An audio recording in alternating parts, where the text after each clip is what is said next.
بسم اللہ الرحمن الرحیم۔ ناظرین، وہ کون سے ایسے 3 گھر ہیں جن سے اللہ غضب کی نگاہ سے دیکھتا ہے؟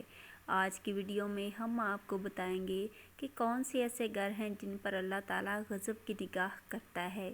اس بارے میں حضرت علی رضی اللہ تعالیٰ عنہ کا کیا فرمان ہے، جاننے کے لیے اس ویڈیو کو آخر تک ضرور دیکھیے گا۔ اگر ابھی تک آپ نے ہمارے چینل کو سبسکرائب نہیں کیا تو سبسکرائب کے بٹن پر کلک کر کے ہمارے چینل کو ضرور سبسکرائب کر لیجئے۔ حضرت سیدنا علی مرتضیٰ رضی اللہ تعالیٰ عنہ نے فرمایا، اللہ تعالیٰ 3 گھروں پر غضب کی نگاہ رکھتا ہے، اور جب پوچھا گیا کہ یا حضرت وہ 3 بدبخت گھر کون سے ہیں جن کو اللہ تعالیٰ نفرت کی نگاہ سے دیکھتا ہے، تو حضرت علی رضی اللہ تعالیٰ عنہ نے فرمایا، پہلا گھر وہ جس کے گھر میں بیٹی کی آنکھوں سے آنسو نکلتے ہیں، جس گھر میں بیٹی جیسی رحمت کو ذلیل کیا جاتا ہو، جس گھر میں بیٹی جیسی خدا کی رحمت کی قدر نہ کی جاتی ہو، پریشان کیا جاتا ہو، جس گھر میں بیٹی کو ذلیل و خوار کیا جاتا ہو، اس گھر کے رہنے والوں کو اللہ تعالیٰ غضب کی نگاہ سے دیکھتا ہے۔ اے اللہ کے بندو، بیٹی کا دل کبھی نہ توڑنا۔ جب بیٹی روتی ہے تو بیٹی کی آنسوؤں کے بدلے اللہ تعالیٰ گھر سے رحمت اٹھا لیتا ہے۔ گھر میں رحمت ہمیشہ کے لیے ختم ہو جاتی ہے، برکت اٹھ جاتی ہے۔ باپ کے گھر سے رخصت ہوتی ہے تو وہ جاتے جاتے 3 چیزیں بھی لے جاتی ہے۔ ایک، باپ کے گھر کی رونق، دوسرا باپ کے سامنے کہ یہ ناز نخرے بھی ساتھ لے جاتی ہے، تیسرا باپ کی نوکری، باپ کی غلامی بھی ساتھ لے جاتی ہے۔ کسی نے کہا کہ بیٹی تو بوجھ ہوتی ہے، شکر ہے خدا نے مجھے بیٹی نہیں دی۔ اس پر کسی عقل مند نے کہا، او نادان، اللہ تعالیٰ بیٹیاں بھی اسے عطا کرتا ہے جو بیٹیاں پالنے کی حیثیت رکھتا ہے۔ تو کہتا ہے شکر الحمدللہ، اللہ نے مجھے بیٹی عطا نہیں کی، اور ایک کم بخت بیٹی رحمت ہوتی ہے۔ اللہ تعالیٰ بیٹی جیسی رحمت اسے دیتا ہے جو رحمت کو پالنے کی حیثیت رکھتا ہے۔ تیرے اندر حیثیت ہی کیا ہے، تجھے پتہ نہیں ہے؟ اللہ تعالیٰ جس گھر کو زیادہ پسند کرتا ہے اس گھر میں بیٹی جیسی رحمت بھیجتا ہے۔ نمبر 2، اللہ تعالیٰ اس گھر کو غضب کی نگاہ سے دیکھتا ہے جس گھر میں مہمان آئیں اور مہمان کا آنا گھر والوں کو ناگوار گزرے۔ اللہ تعالیٰ غضب کی نگاہ سے دیکھتا ہے۔ حضرت سیدنا علی مرتضیٰ رضی اللہ تعالیٰ عنہ نے فرمایا، اے لوگو، 3 رحمتیں ایسی ہیں جو انسان قبول نہیں کرتا۔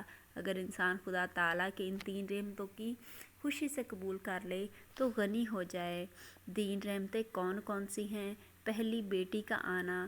بیٹی کا آنا اگر انسان خوشی سے قبول کر لے تو مالا مال ہو جائے، بادشاہ بن جائے۔ دوسرا، گھر میں مہمان آنا۔ مہمان کوئی بھی ہو، مہمان کا آنا بھی خدا کی رحمتوں میں سے ایک رحمت ہے۔ جو بندہ اس رحمت کو قبول کرتا ہے وہ جلد مالا مال ہو جاتا ہے۔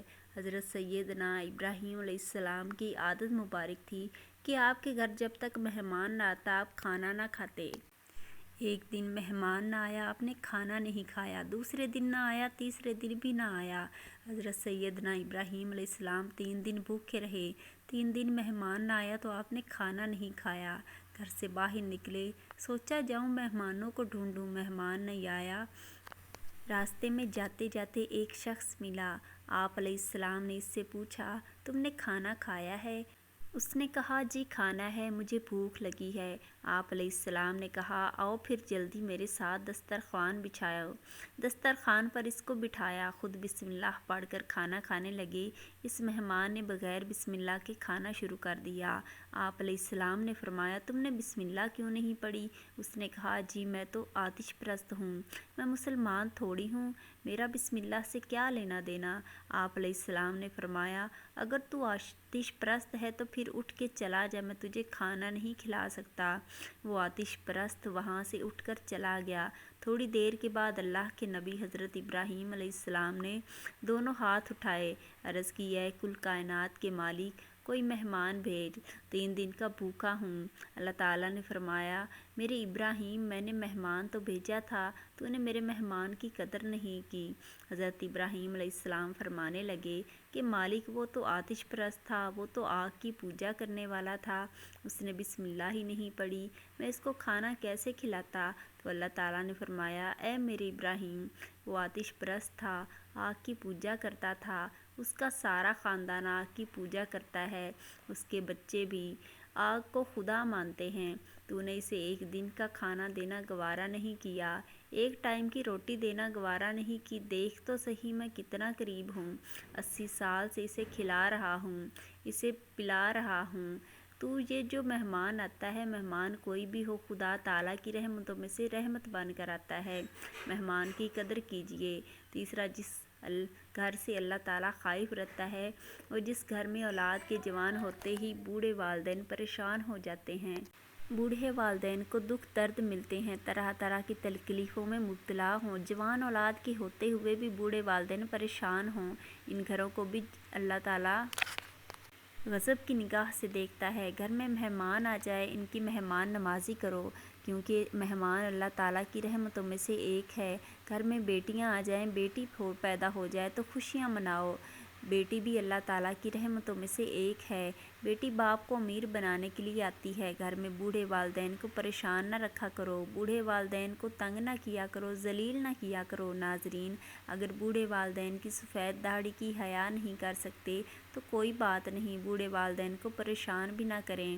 اللہ پاک سے دعا ہے کہ اللہ تعالیٰ ہمیں بیٹیوں کی قدر کرنے کی توفیق عطا فرمائے، بوڑھے والدین کی خدمت کرنے کی توفیق عطا فرمائے، مہمان کی مہمان نوازی کرنے کی توفیق فرمائے، آمین۔ اللہ کے 99 ناموں میں سے ایک نام ضرور ٹائپ کریں۔ شکریہ، اللہ حافظ۔